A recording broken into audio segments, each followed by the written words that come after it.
तो हेलो बच्चों, आज की वीडियो में हम कवर करेंगे क्लास 12th का chapter number 4 that is determinants.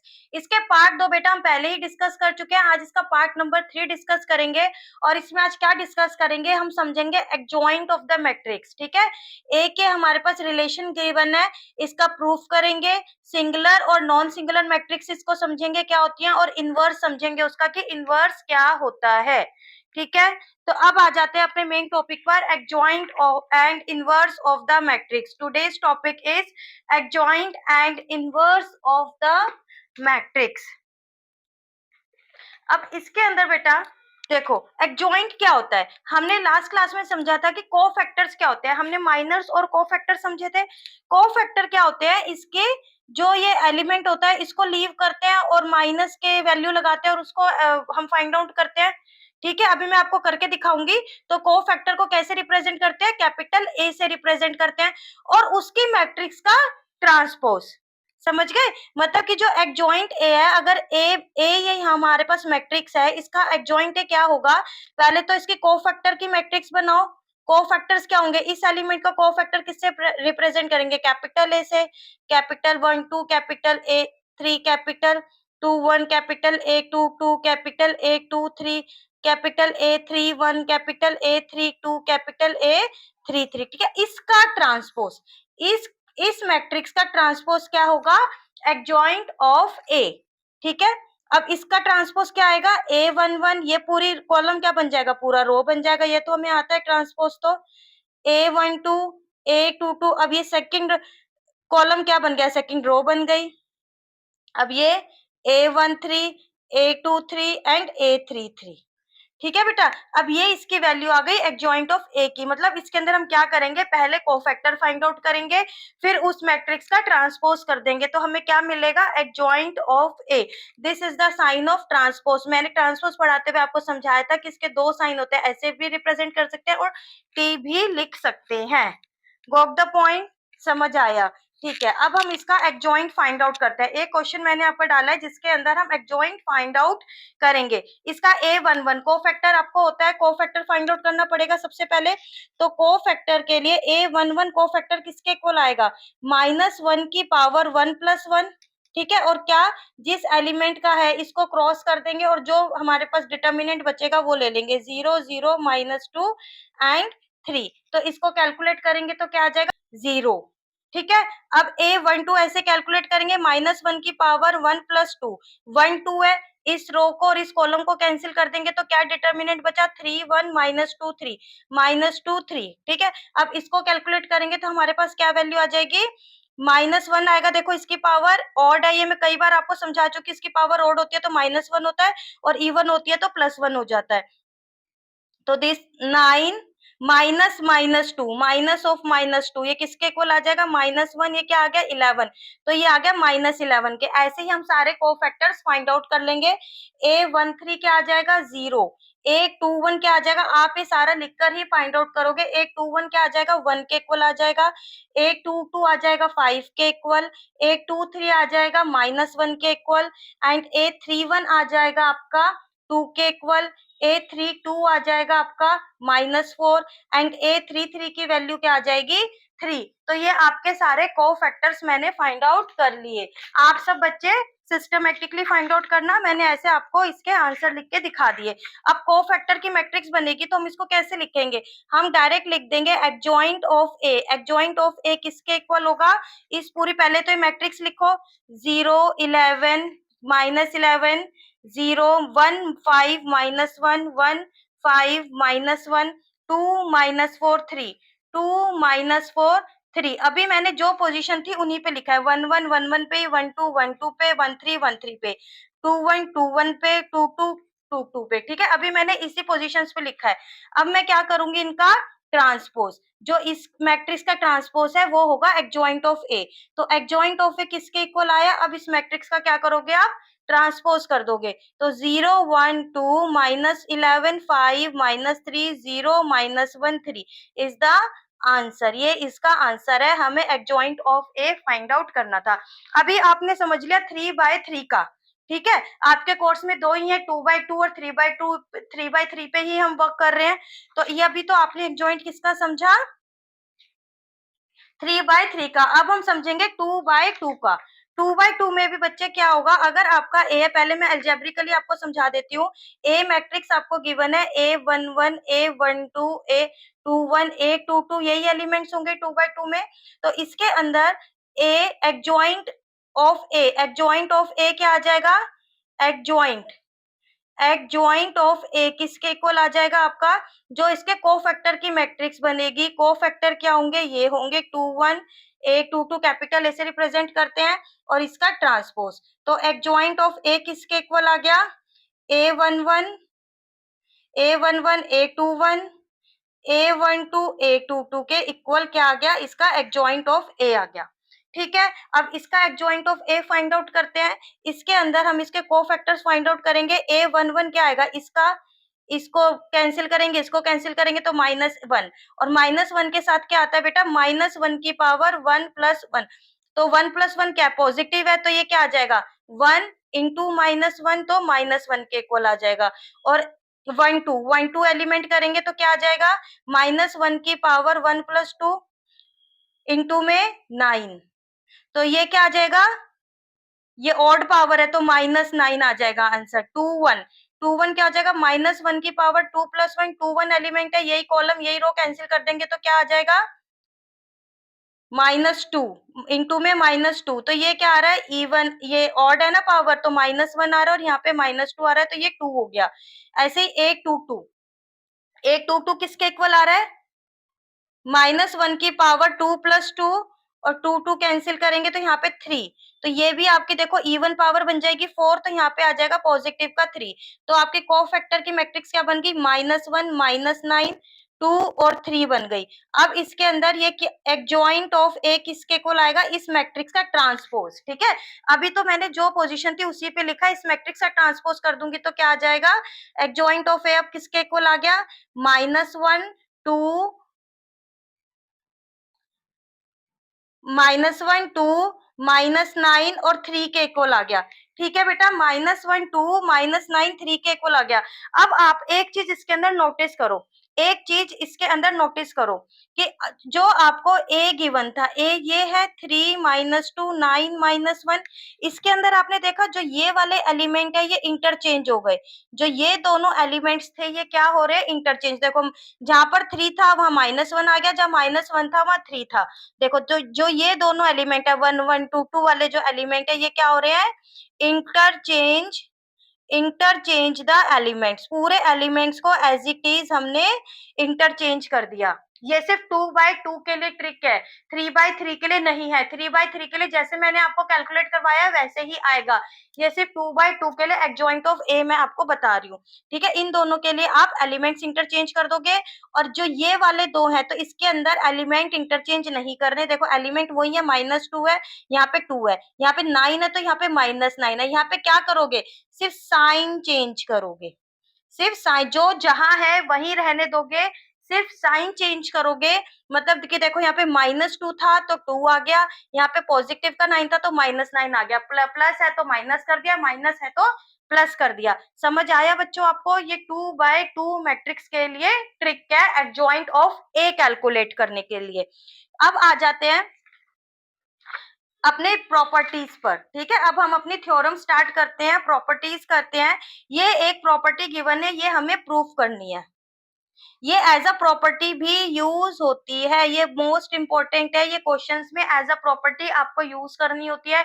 जब कोई आप क्वेश्चन सॉल्व कर रहे हो तो आपको ये चीजें यूज करनी होती हैं। हम इसको प्रॉपर्टी का इसका वो भी आ जाता है, इस थ्योरम का प्रूफ भी अभी कभी कभार पूछा गया है, तो मैं आपको समझा रही हूँ कि इसका प्रूफ क्या है। बहुत ईजी है, सिंपल है, बट लेंथी है। ठीक है, बट थोड़ा सा लेंथी है। ये तो हमें पता ही है, मैट्रिक्स और डिटर्मिनेंट्स के चैप्टर में कुछ भी नहीं है, बहुत ईजी है, बट लेंथ है उसकी, लेंथी होता है। हमारे क्वेश्चन छूटने की, हमारा पेपर छूटने के चांसेस बनते हैं सिर्फ किसकी वजह से, मैट्रिक्स और डिटर्मिनेंट्स के चैप्टर की वजह से। लेकिन ये बहुत इजी होते हैं, बहुत अगर आप प्रैक्टिस करके जाओगे तो बेटा सारा क्लियर आउट हो जाएगा, 10 आउट ऑफ 10 आ जाएंगे मैट्रिक्स और डिटर्मिनेंट्स में। Let A be any square matrix, A कोई भी एक स्क्वायर मैट्रिक्स है, उसका ऑर्डर क्या है, एन है। ठीक है, एन ऑर्डर किया मतलब या तो 2/2 किया या फिर 3/3 किया, आपकी कोर्स में यही है। तो a इंटू अगर a को उसके एडजॉइंट a से मल्टीप्लाई करते हैं या फिर एडजॉइंट a पहले लिखते हैं उसको a से मल्टीप्लाई करते हैं, मतलब कि कॉम्यूटेटिव हो रहा है ना ये यहाँ पे इस टाइम, और a इंटू इसका डिटर्मिनेंट और i के इक्वल आता है ये, ठीक है। इसके डिटर्मिनेंट ऑफ a इंटू आई मतलब आइडेंटिटी मैट्रिक्स है उसी ऑर्डर की, जिस ऑर्डर की a है, अगर 3/3 है तो आइडेंटिटी भी 3/3 की है, अगर a 2/2 की है तो आइडेंटिटी मैट्रिक्स भी 2/2 की होगी। गॉट द पॉइंट, समझ आया इतना। अब हमें प्रूफ करने के लिए क्या करना होगा, सबसे पहले तो हम लेट करेंगे a को, लेट a हमने किया तो 3/3 की ही लेके दिखा देती हूँ आपको। A11, A12, A13 इसके एलिमेंट्स लिख लेंगे, A21, 22, 23। बेटा ये जो बार बार मैं अलजेब्रिकली कराती हूँ ना, इससे आपको और भी फायदा है। इससे क्या फायदा होगा, आपको इनकी पोजीशंस ना बिल्कुल फिंगर टिप्स पे लर्न हो जाएंगी। A31, A32, A33, ठीक है। अब इसका एडजॉइंट ऑफ A कैसे लिख सकते हैं, एडजॉइंट ऑफ A क्या लिखेंगे हम, इसका एडजॉइंट ऑफ ए क्या होता है, इसका ट्रांसपोज, ठीक है। किसका ट्रांसपोज, इसके कोफैक्टर मैट्रिक्स का ट्रांसपोज। कोफैक्टर मैट्रिक्स क्या होती है, A11, A12, A13, A21, A22, A23, A31, A32, A33 का ट्रांसपोज। तो एक जॉइंट ऑफ ए किसके इक्वल आया, A11, A21, A31, A12, A22, A32, A13, A23, A33। बेटा मोस्ट कॉमन मिस्टेक जो बच्चे क्या करते हैं ना, डायरेक्ट कोफैक्टर मैट्रिक्स लिख देते हैं, उसका ट्रांसपोज करना भूल जाते हैं।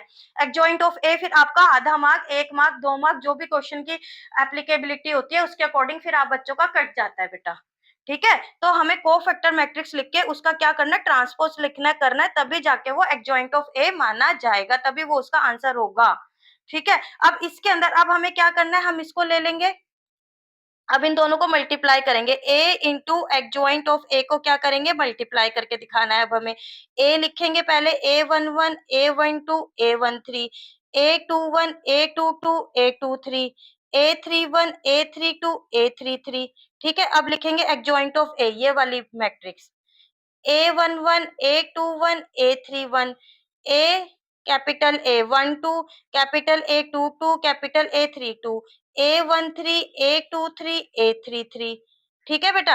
अब इनको मल्टीप्लाई करेंगे, मल्टीप्लाई करेंगे तो ध्यान से देखना, थोड़ा सा यहाँ पे लेंदी होगा, लेकिन आप मेरे साथ साथ करो, आप ना सिर्फ सुना मत करो बेटा। मैं हर वीडियो में बोलती हूँ बेटा साथ में नोट्स बना लो, और साथ में आप करोगे ना आपको चीजें क्लियर आउट हो जाएंगी। वैसे तो मैं इसको ना बड़ी जल्दी कर सकती हूँ, लेकिन फिर भी एक स्टेप है लेंदी सा, वो मैं आपको करके दिखाऊंगी ताकि कोई कंफ्यूजन ना रह जाए। एडजॉइंट ऑफ ए से मल्टीप्लाई कर रहे हैं तो क्या आ जाएगा यहाँ पे, यही मैंने सिखाया, मल्टीप्लाई क्या करते हैं, इसमें स्लीपिंग लाइन, इसमें स्टैंडिंग लाइन। अब फर्स्ट रो फर्स्ट कॉलम का एलिमेंट यहाँ पे चाहिए, तो इनको मल्टीप्लाई करेंगे, A11 को A11 से प्लस, A12 किससे होगा, कैपिटल A12 से हो रहा है, A13 प्लस, प्लस का साइन, A13 किससे हो रहा है, कैपिटल A13 से हो रहा है, ठीक है।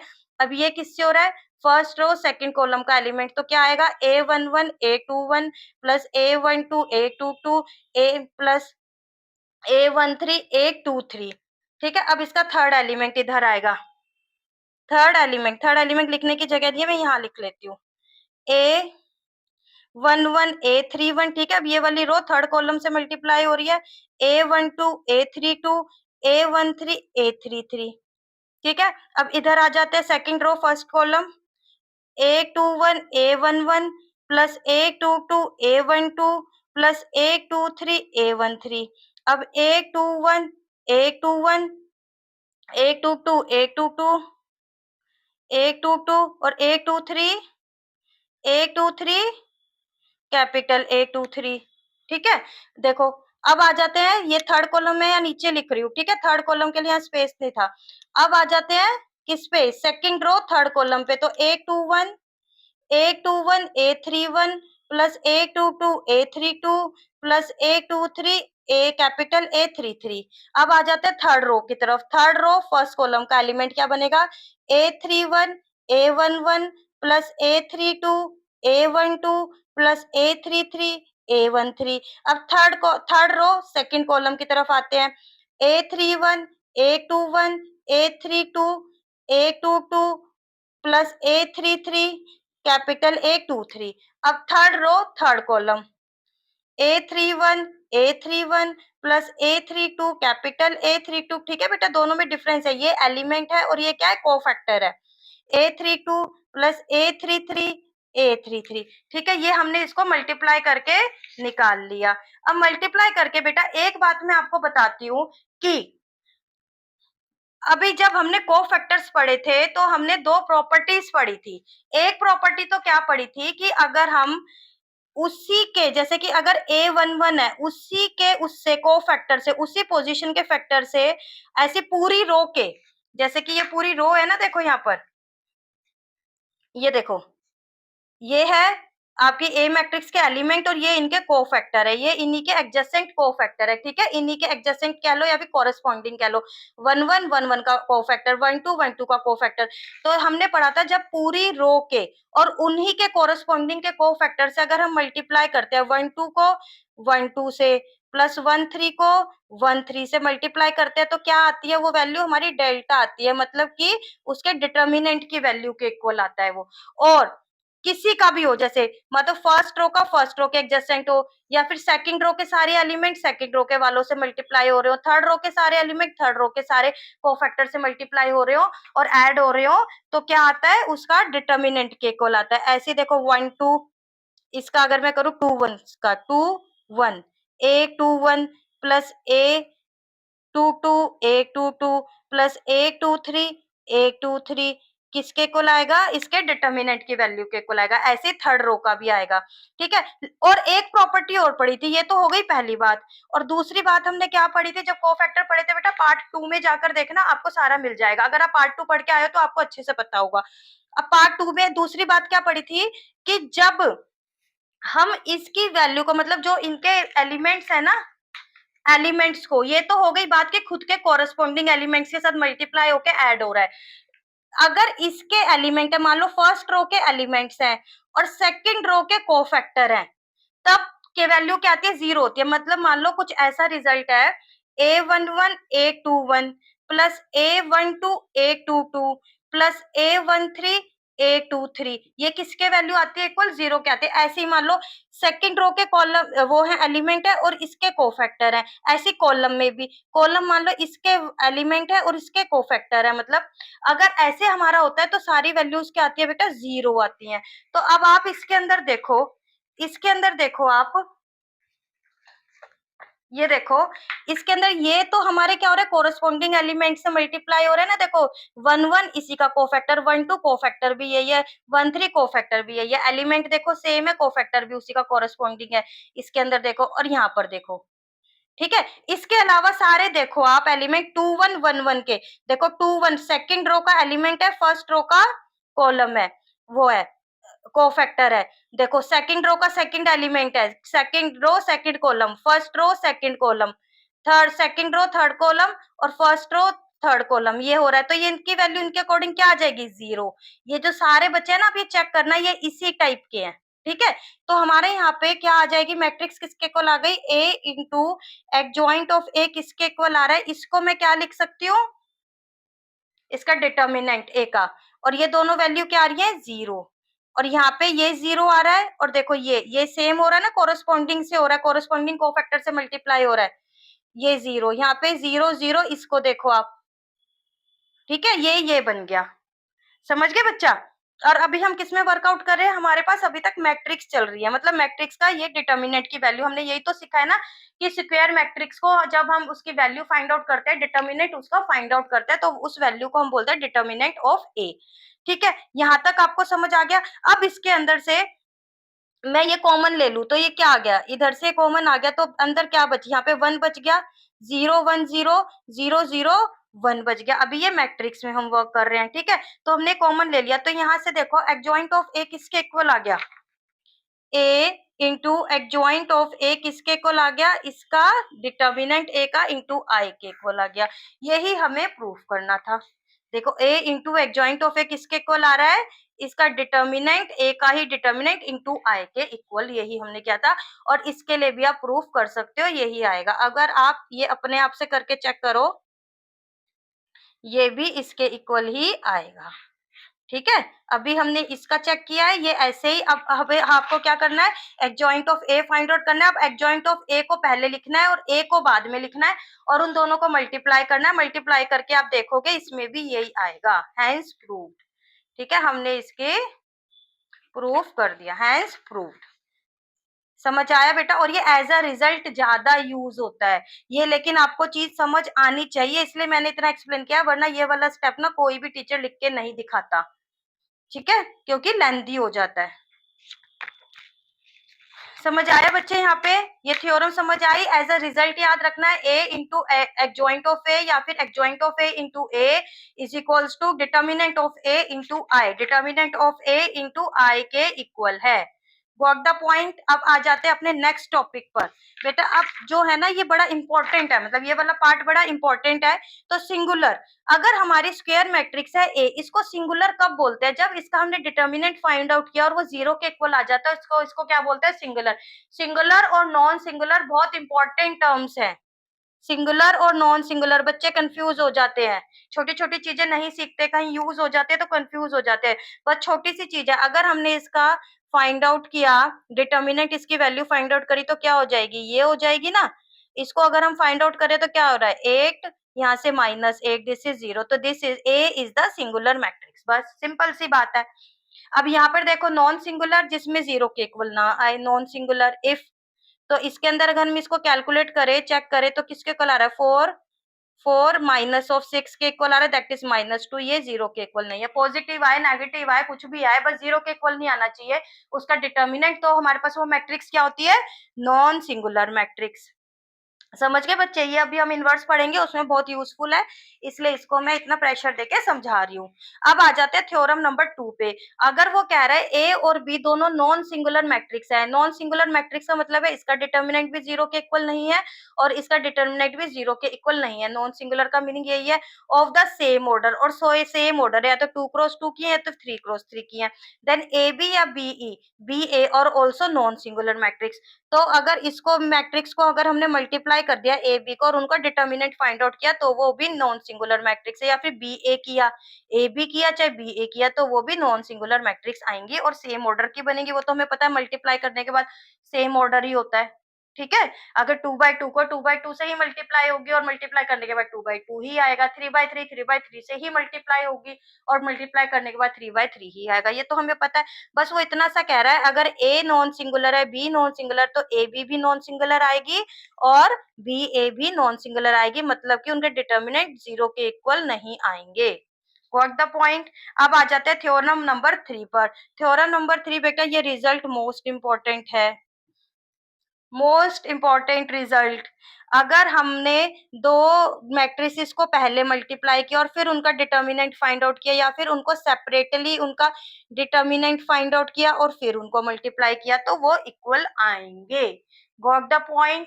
ये बेटा बहुत सारे रिजल्ट होते हैं, जब मैं रिवीजन करवाऊंगी तो मैं आपको सारे बताऊंगी। ये जो पूरे मैट्रिक्स से डिटर्मिनेंट तक स्टार्ट हो गए ना रिजल्ट, आमने सामने लिख के बताऊंगी, बेटा इसमें ये डिफरेंस है, इसमें ये डिफरेंस है, तो मैं आपको रिवीजन करवाऊंगी, लर्न करवाऊंगी। अभी तो मैं आपका कोर्स कंप्लीट करवा रही हूँ और आपको कॉन्सेप्ट बहुत अच्छे से, मतलब मेरा तो सिर्फ एक मेन ही फंडा होता है हमेशा। बच्चे बोल भी देते हैं मैम आप ना एक बात को रिपीट करते हो। हाँ भाई करती हूँ, मेरे को पता है कि बच्चों को समझाना है। ठीक है, अब आ जाओ इस पर, थर्ड पर।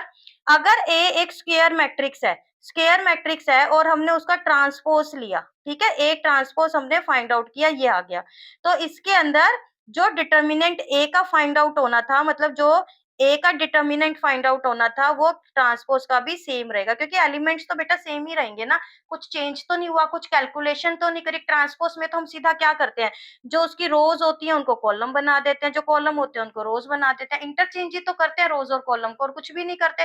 तो वैल्यूज हमारी अंदर सेम है, तो सेम वैल्यूज को अगर हम कैलकुलेट करेंगे तो क्या आएगा बेटा? सेम आंसर आएगा। डिटर्मिनेंट की बात कर रही हूँ, ये ट्रांसपोज की। अभी मैं एडजॉइंट का भी बताऊंगी, ठीक है, अभी मैं एडजॉइंट का भी बताऊंगी, मैं यही बता देती हूँ, लेकिन उसकी थ्योरम भी है वो भी करवा दूंगी मैं। देखो हमने पढ़ा कि जब ए ट्रांसपोज है और उसको डिटर्मिनेंट फाइंड आउट किया तो वो उसके इक्वल आ रहा है, पर जब एडजॉइंट ऑफ ए का हम डिटर्मिनेंट फाइंड आउट करते हैं तो वो किसके इक्वल आता है? इसके n-1 के इक्वल आता है। मान लो अगर 3/3 की मैट्रिक्स है, 3/3 की मैट्रिक्स है, तो ये 2 स्क्वायर के इक्वल आएगा।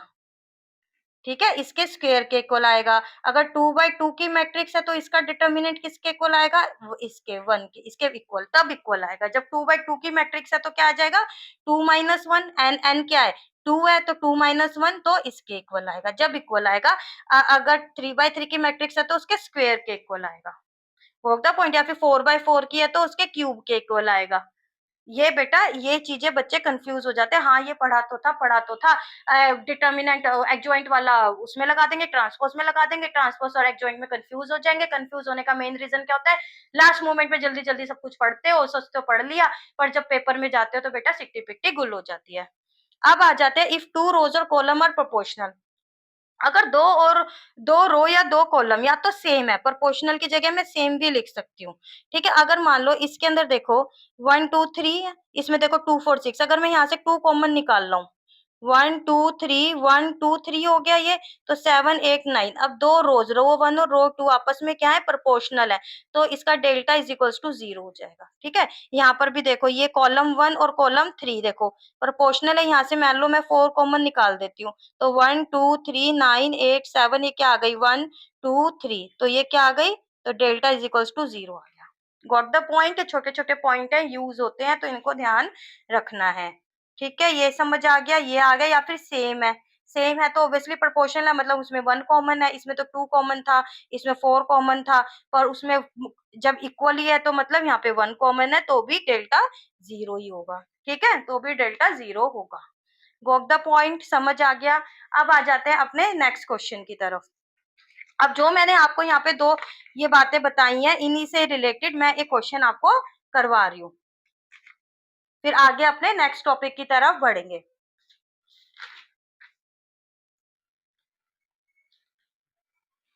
अब देखो यहाँ पे A is the square matrix, A क्या है स्क्वायर मैट्रिक्स है ऑर्डर 2 की, मतलब A क्या रही होगी आपकी A11, वैसे इसकी जरूरत नहीं है लेकिन फिर भी मैं आपको बता देती हूँ, ऐसे स्क्वायर मैट्रिक्स रही होगी A 2 ऑर्डर की है स्क्वायर मैट्रिक्स है। एंड इसके अंदर हमें क्या गिवन है, डिटर्मिनेंट ऑफ A किसके इक्वल है 4 के, then find the value of this, इसकी वैल्यू इसके अंदर ही है, इसकी वैल्यू फाइंड आउट करनी है हमें, इसकी वैल्यू फाइंड आउट करनी है। और ए टी क्या है ट्रांसपोज ऑफ द मैट्रिक्स, मैंने आपको बताया था ना ये लिख देता है, या तो ये यूज करेगा या ये यूज करेगा, लिख देगा this is the transpose of the matrix या जो भी है। ठीक है, आपको ये चीजें समझनी होती है, ये इसका ट्रांसपोज है। अच्छा बेटा ये चीज ना मैंने लास्ट क्लास में नहीं पार्ट 1 में, हाँ पार्ट 1 में बहुत एक्सप्लेन करके ये मैंने डिस्कस किया है। ये चीज क्या डिस्कस करी है, जब हमारा डिटर्मिनेंट होता है, जब हमारा डिटर्मिनेंट, इस डिटर्मिनेंट का साइन है ना, और ये के मतलब कि के कोई भी एक कांस्टेंट नंबर अगर हमारा इसके साथ मल्टीप्लाई हो रहा है,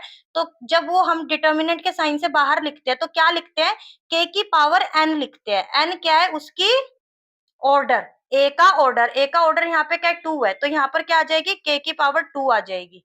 ठीक है, अगर ऑर्डर 3 होता, अगर ऑर्डर 3 होता तो यहाँ पर ये के आता तो क्या आ जाता, के की पावर 3 आ जाती। समझ आ गया बच्चे आपको, ये मैंने बताया डिटर्मिनेंट का केस। और अब बताती हूँ मैट्रिक्स का केस। मैट्रिक्स में क्या होता है, अगर आपको के, ये इसके एलिमेंट्स ऐसे रिप्रेजेंट करते हैं ना, मैट्रिक्स को हम ऐसे रिप्रेजेंट करते हैं, तो मैट्रिक्स अगर ये होता है तो ये सिंपल के ही बाहर आता है, उसका ऑर्डर का कोई हमारा उसमें मैटर नहीं करता, सिंपल के बाहर आ जाता है। गॉट द पॉइंट, इसको मैंने बहुत ज्यादा एक्सप्लेन करके डिस्कस किया बेटा, यहाँ पे अगर एक्सप्लेन करके डिस्कस करूंगी तो आपका टॉपिक छूट जाएगा, वहां पे जो टॉपिक चल रहा था मैंने उसको डिस्कस किया था।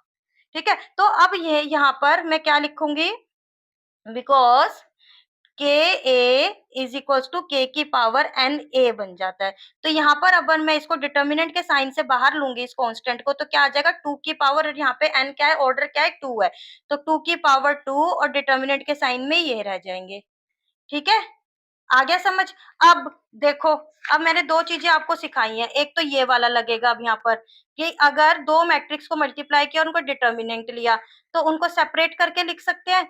तो यहाँ पे क्या हो जाएगा, ए सेपरेट आ जाएगा और ए का ट्रांसपोज का डिटर्मिनेंट सेपरेट आ जाएगा। क्यों आ जाएगा, क्योंकि ए बी का ये डिटर्मिनेंट इनका इंडिविजुअली डिटर्मिनेंट के इक्वल होता है। Got the point. अब ये मैंने आपको कहाँ पढ़ा था, पढ़ाया है मैंने आपको यहाँ पढ़ाया है, ये शायद इस वाली शीट पे देखो, डिटर्मिनेंट ऑफ ए और इसके ट्रांसपोज का डिटर्मिनेंट बिल्कुल इक्वल होता है। तो अभी हमें क्या गिवन है क्वेश्चन में, इसका डिटर्मिनेंट की वैल्यू गिवन है, तो 2 का स्क्वायर ए, अब मैं इसको भी क्या लिख सकती हूँ, ये मेरा काम हो गया, ठीक है। तो क्योंकि बिकॉज हमें क्या पता है, इसका डिटर्मिनेंट इसके इक्वल होता है, ट्रांसपोज के डिटर्मिनेंट की वैल्यू के इक्वल होता है। तो यहाँ पे बन गया आपका। अब यहाँ पे आप क्या लिखोगे, यहाँ पे क्या आ गया 4 और इसकी वैल्यू है 4, इसकी भी वैल्यू है 4, ठीक है। डिटर्मिनेंट ऑफ ए गिवन है, तो यहाँ पे क्या आ गया हमारे पास 64। यहाँ पे इसकी वैल्यू क्या आ गई 2 इंटू ए इंटू ट्रांसपोज का डिटर्मिनेंट की वैल्यू क्या आ गई 64। This is your answer. समझ आया बच्चे? मैं बहुत एक्सप्लेन करके समझाती हूँ आपको, जब मेरे को टॉपिक क्लियर करना होता है आपका, तो इसको ध्यान से समझो। अब आ जाते हैं नेक्स्ट थ्योरम, नेक्स्ट रिजल्ट, जो मैंने आपको पहले ही बता दिया। मैंने आपको यहाँ पे समझा दी ना ये चीज, कि जब ट्रांसपोज का होता है तो बिल्कुल इक्वल होता है, हमें ऑर्डर कोई मैटर नहीं करता कि क्या ऑर्डर है। लेकिन जब एडजॉइंट का हम यहाँ पे उसका डिटर्मिनेंट फाइंड आउट करते हैं, तो उसकी खुद के डिटर्मिनेंट के n-1 के इक्वल आता है। अगर 3 है तो उसके स्क्वायर के इक्वल आ गया, मतलब 3 - 1 किसके इक्वल आया, स्क्वायर के इक्वल। अगर उसका ऑर्डर 2 है तो 1 के इक्वल। तो ये हमें यहाँ पे क्या करना है, प्रूफ करना है। इसका छोटा सा प्रूफ है, समझ लेते हैं इसको हमें कैसे करना है। अब हमने थ्योरम 1 में क्या पढ़ा था, उसको जो बेटा हम पीछे चीजें पढ़ते हैं ना, उनको हम लेके चलते हैं। इसलिए हमेशा कहते हैं पढ़ के भूलना नहीं चाहिए, जो चीज पढ़ो उसको बड़े ध्यान से पढ़ो। अगर कोई प्रॉब्लम है बेटा वीडियो में, कोई क्वेश्चन समझ नहीं आ रहा, वैसे तो मैंने बहुत एक्सप्लेन करके समझा रही हूँ, तो आप वीडियो थोड़ा सा रिपीट भी करके देख सकते हो। अगर आपको फिर भी इश्यू आ रहा है तो आप कमेंट सेक्शन में कमेंट कर सकते हो, ठीक है। तो अब इसको मैं प्रूफ करके बताती हूँ। अब हमें पता है वी नो दैट, हम कैसे लिखेंगे, we know that adjoint of A into में ए किसके इक्वल है, ये अभी हम प्रूफ करके आए किसमें, बाय थ्योरम 1। थ्योरम 1 में हम इसको प्रूफ करके आए हैं, समझ गए। और इसके अंदर आए क्या लेते हैं, उसी ऑर्डर का लेते हैं जिस ऑर्डर का ये लेते हैं। मान लो इस टाइम में 3/3 का, हमारी मोस्ट टाइम 3/3 पे ही काम कर रहे हैं, where n is equals to 3 कर लेते हैं हम, ठीक है। n इज इक्वल्स टू 3 ले लेती हूँ, तो हमारे पास ये क्या हो गया, एडजॉइंट ऑफ ए इंटू ए। अब इसको अगर मैं ये आई बनाऊंगी तो भी तो n का ही बनता है ना, 1 0 0 0 1 0 0 0 1। अभी ध्यान रखना, अभी तक हम मैट्रिक्स में खेल रहे हैं। ये मैट्रिक्स और डिटर्मिनेंट बार बार क्यों बताती हूँ, इस वाले के लिए, जब हमें कॉमन लेना होता है, ठीक है बेटा। अभी हम मैट्रिक्स में वर्क कर रहे हैं। एडजॉइंट, अभी इसका हमने डिटर्मिनेंट फाइंड आउट नहीं किया, अब इसको मल्टीप्लाई कर दूंगी। जब मैट्रिक्स के अंदर मल्टीप्लाई करते हैं तो पूरी मैट्रिक्स से मल्टीप्लाई होता है, तो हम इसको मल्टीप्लाई किया तो क्या हो गया 0 0 0, जहां पे 1 था वही होगा, अदरवाइज तो 0 ही हो जाएगा ना, ठीक है। इतना समझ आ गया आप सब बच्चों को। अब जब हमने इसको हम यूज कर रहे हैं तो हमें कंडीशन भी साथ में लेके चलते हैं। क्या कंडीशन लेके चलते हैं, वेयर, हम यहाँ पे क्या लिखेंगे, एक लाइन यहाँ पर लिखेंगे, क्या लिखेंगे, A is let A is a non-singular square matrix of order 3। हम इसी पे काम करें ना, तो नॉन सिंगुलर भी लिखना है, क्योंकि हमें इसका यही फाइंड आउट करना है। अगर ये 0 हो जाएगा तो हम क्या प्रूफ करेंगे, नहीं प्रूफ कर पाएंगे ना बेटा। तो नॉन सिंगुलर ले लिया। नॉन सिंगुलर का मीनिंग क्या हुआ, ये 0 के इक्वल नहीं है इसका डिटर्मिनेंट की वैल्यू, ठीक है। तो हमने यहाँ पे नॉन सिंगुलर लेके चलेंगे, तो इसको हमने नॉन सिंगुलर ले लिया। अब हमने दोनों साइड डिटर्मिनेंट ले लिया, टेकिंग डिटर्मिनेंट बोथ साइड्स, दोनों साइड्स क्या किया, डिटर्मिनेंट ले लिया। तो इधर क्या आ जाएगा, एडजॉइंट ऑफ ए इंटू ए था, तो इसका पूरे का डिटर्मिनेंट लेंगे ना, इसे अलग अलग नहीं लेंगे, अभी तो पूरे का ही लेंगे, बाद में सॉल्व करेंगे। और इधर मैट्रिक्स का जब डिटर्मिनेंट लेते हैं तो क्या बन जाता है, ये बन जाता है, ठीक है बच्चे। अब ये देखो आप, अब देखो, पहले तो मल्टीप्लाई किया था, जब वो मैट्रिक्स था ना, जब तो मैंने इसको अंदर मल्टीप्लाई किया, अब इसको बाहर निकालेंगे। अब इसको क्या करेंगे, बाहर निकालेंगे। बाहर निकालने का मीनिंग क्या होता है, अब पहले मल्टीप्लाई किया था मैट्रिक्स में, बेटा वो जो पार्ट 1 में बार बार बोल रही हूँ ना, उसका लास्ट का पार्ट है, सिर्फ 5 से 10 मिनट का, वो देख लेना एक बार। जब हम इसको कॉमन लेते हैं ना, फिर भी मैं बता देती हूँ आपको यहाँ पे, जब हम इसको कॉमन लेते हैं मैट्रिक्स में, जब मल्टीप्लाई करते हैं ना बेटा, सारे से मल्टीप्लाई हो जाता है, ठीक है। और अगर ये मैट्रिक्स की फॉर्म में होता है ना, और हम इसको कॉमन भी लेते हैं, तो भी एक ही बार कॉमन लेते हैं, तो भी एक ही बार कॉमन लेते हैं बस, पूरे में से एक ही बार में मल्टीप्लाई हो जाता है, एक ही बार कॉमन आ जाता है। पर जब डिटर्मिनेंट होता है, डिटर्मिनेंट में अगर हमें कुछ कॉमन लेना, मान लो 2 3 4 6 8 10 12 16 18 डिटर्मिनेंट में से लेना, तो बेटा ये यहाँ पे मैं इसी का ही कर देती हूँ, ठीक है। तो अगर मैंने यहाँ पे फर्स्ट रो में से 2 कॉमन लिया ना, तो बेटा वो एक ही रो में से आएगा, ये एज इट इज रहेंगे आपके, ये एज इट इज रहेंगे। मतलब मेरे को तीनों में से 3 बार लेना पड़ेगा, तो क्यूब आ जाएगा, क्यूब। ऐसे देखो, ये मैं फर्स्ट कॉलम में से, सेकंड कॉलम में से, थर्ड कॉलम में से अलग अलग लूंगी, तो यहाँ पे क्या आ जाएगा, इसका क्यूब, और अंदर क्या रह जाएगा, ये रह जाएगा। समझ रहे हो बच्चे?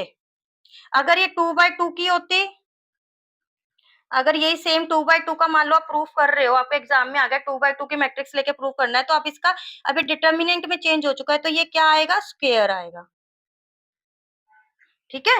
ये स्क्वायर आएगा। तभी मैंने आपको यहाँ पे बताया था कि ये जो पावर है n के साथ निकलता है। देखो, जब 2/2 किया तो स्क्वायर निकाला मैंने बाहर, और जब 3 है तो कॉमन लिया, तो उसमें से पावर 3 निकाली। यहाँ पे भी देखो, जब 3/3 की में काम करे तो पावर 3 लिखी ना इसकी, क्योंकि तीनों में से अलग अलग आ रहा है, और यहाँ पे कर रहे हैं तो एक में से आ रहा है, ठीक है। तो अगर इस टॉपिक में जरा सी भी कंफ्यूजन है, तो मैं बार बार बोलूंगी, पार्ट 1 का लास्ट का 10 से 5 मिनट का देख लेना, बस हो जाएगा आपका। तो अब ये इसको मैं क्या लिख सकती हूँ, इसको क्या लिख सकती हूँ, आए, और इसका भी क्या है, और देखो इसको भी हम अलग अलग लिख सकते हैं ना, अभी अभी जो मैंने आपको करवाया था कि ए बी मैट्रिक्स का डिटर्मिनेंट, या फिर A determinant into B determinant, ऐसे इसको लिख सकते हैं। Got the point? समझ आ गया ना बच्चे?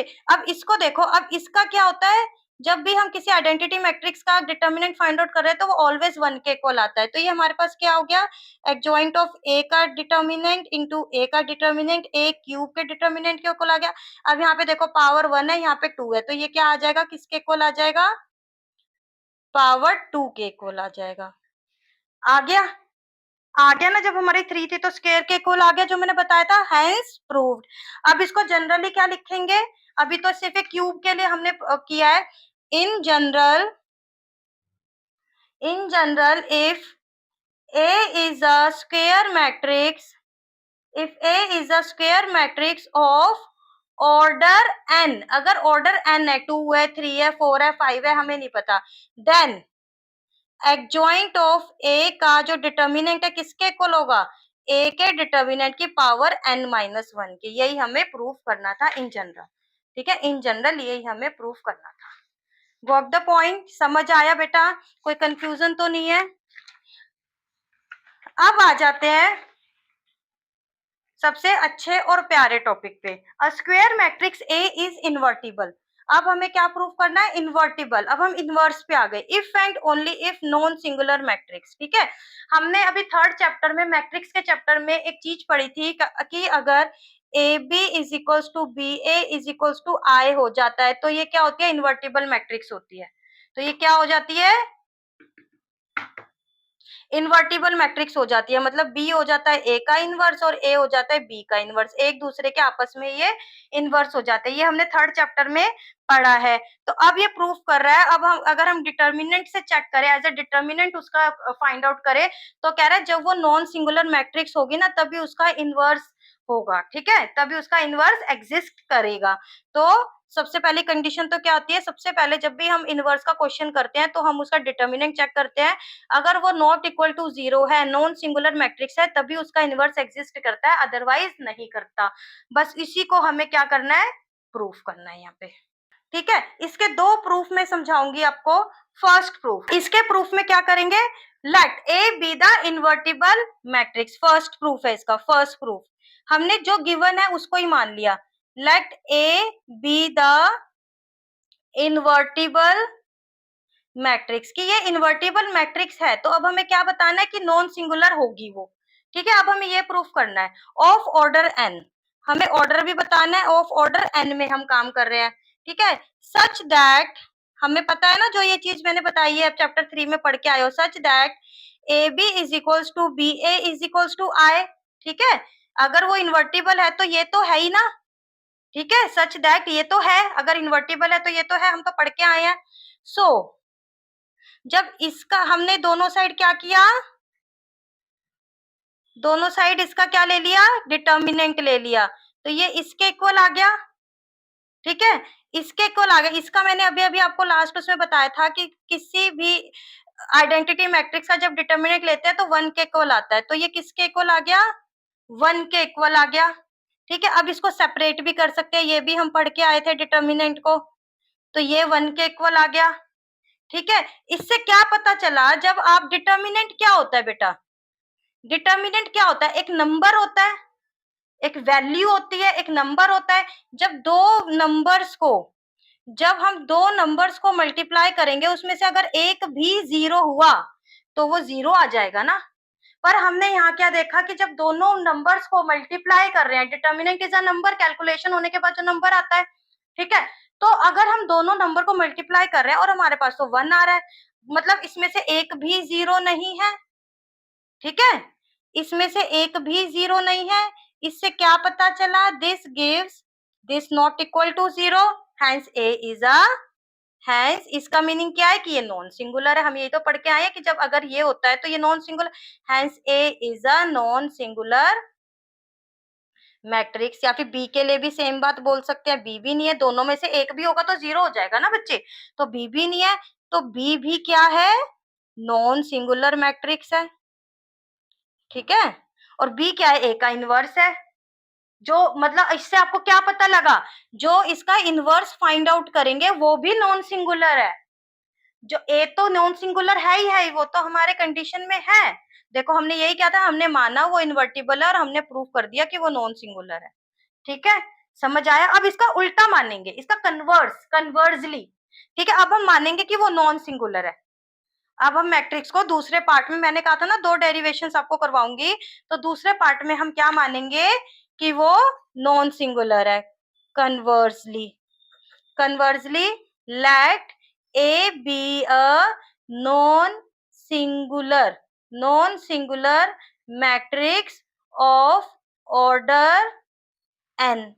इसमें ना बेटा ये लिख दिया करो, A be a non singular square matrix, लिख दोगे तो ज्यादा अच्छा है। वैसे तो पता ही है ये वाला आप स्क्वायर के लिए करो, पर लिख देते हो जहां पे हम क्रिस्प कर देते हैं, चीजों को अच्छे से समझा देते हैं अपनी बात को, तो वहां पे मार्क्स अच्छे मिलते हैं हमें।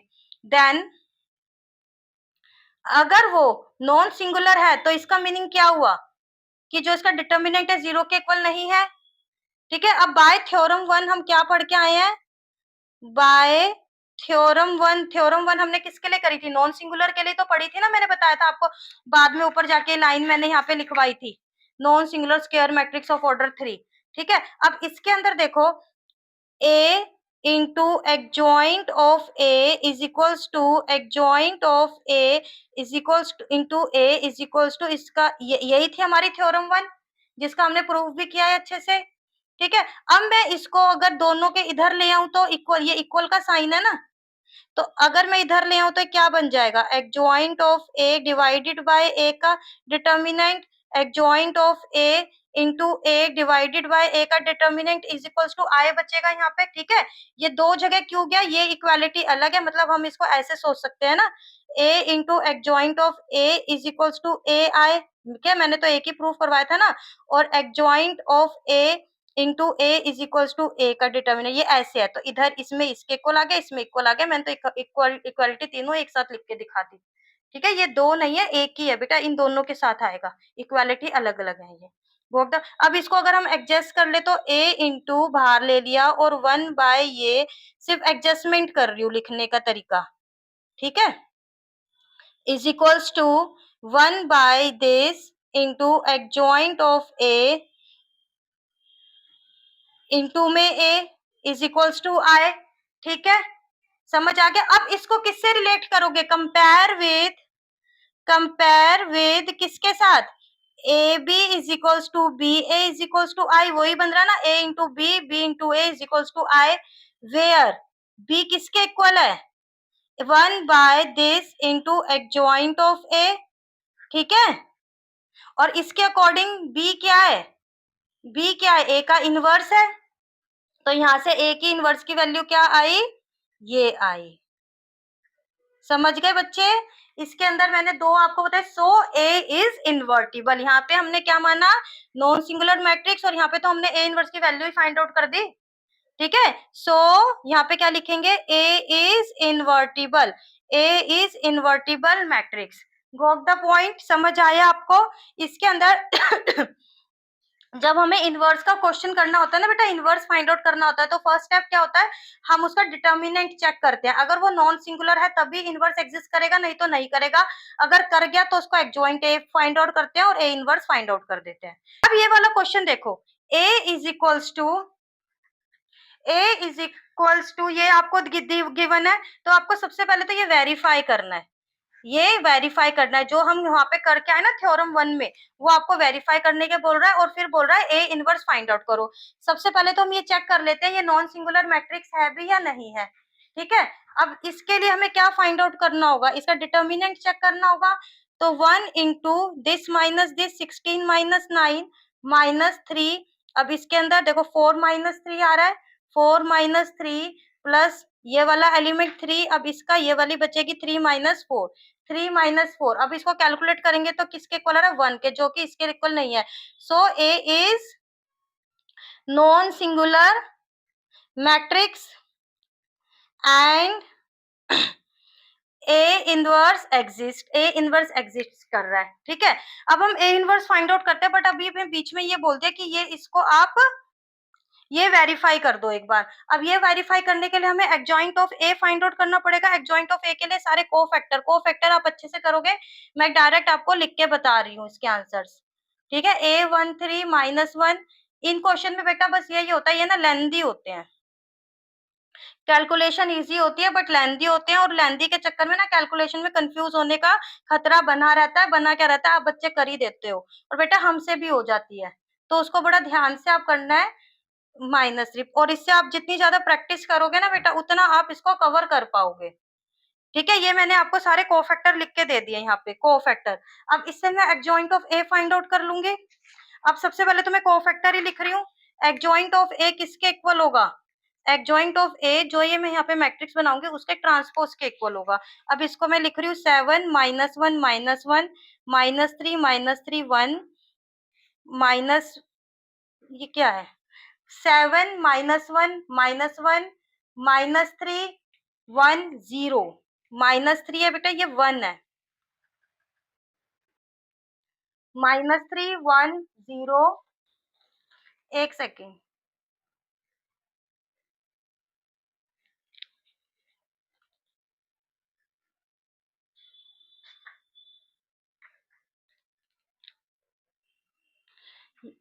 7 -1 -3 1, यहाँ पे क्या आएगा, 1 आएगा, यहाँ पे आएगा 0, और यहाँ पे -1 0 1। ठीक है बेटा, आप कोफैक्टर अच्छे से फाइंड आउट कर लेना, ये इसके अंदर ये वैल्यू आएगी, और इससे फिर एक जॉइंट ऑफ ए किसके इक्वल हो गया, 7 -3, एक मिनट बेटा, 7 -3 -1 -1 -3 1 0, यहाँ पे भी है -3 -3 0 1, 7 -3 -3 -1 1 0 -1 0 1। ठीक है, ये आपकी आ गई एडजॉइंट ऑफ ए की वैल्यू। अब आपको क्या वेरीफाई करना है, A into of adjoint of A verify करना है। तो ए क्या है आपके पास, 1 3 3 1 4 3 1 3 4।